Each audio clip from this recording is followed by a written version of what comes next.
High বন্ধুরা, আমি আছি এখন ফেনী জেলার সোনাগাজী থানাধীন মিয়াজিরঘাট এলাকায়। বন্ধুরা, মিয়াজিরঘাট এলাকা নিয়ে আমার ফেসবুক পেজে 2020 সালের 6 জুলাই একটি পোস্ট করা হয়েছিল। এই শিরোনামে মিয়াজিরঘাট এলাকা হতে পারে অপার সম্ভাবনাময় পর্যটন ও পিকনিক স্পট।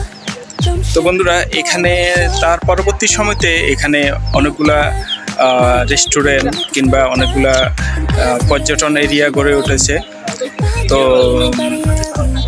এর ভিতরে একটি ছিল নদীর কুল কাবাব হাউস, যা আপনারা দেখতে পাচ্ছেন। এটার এখন খুবই খারাপ অবস্থা। গত 2024 সালের 5 আগস্টের পরে এই কাবাব হাউসটিতে কে বা কারা এটাকে আগুন দিয়ে এটাকে ধ্বংস করে দেয়।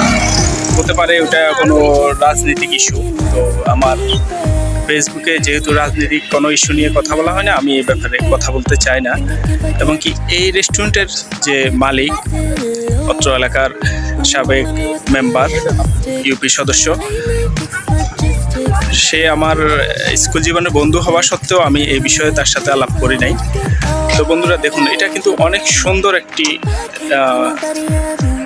পর্যটন এবং কি পিকনিক স্পট। দেখুন আপনারা, অনেক সুন্দর, যা আপনাদেরকে বলে আমি বোঝাতে পারবো না। নতুন করে আমরা দেখতে পাচ্ছি এখানে রেস্টুরেন্ট তৈরি হচ্ছে। এগুলো রিসোর্ট কিংবা রেস্টুরেন্ট টাইপের দেখতে পাচ্ছি। এগুলো রেডি হলে আমরা বলতে পারবো এখানে কি।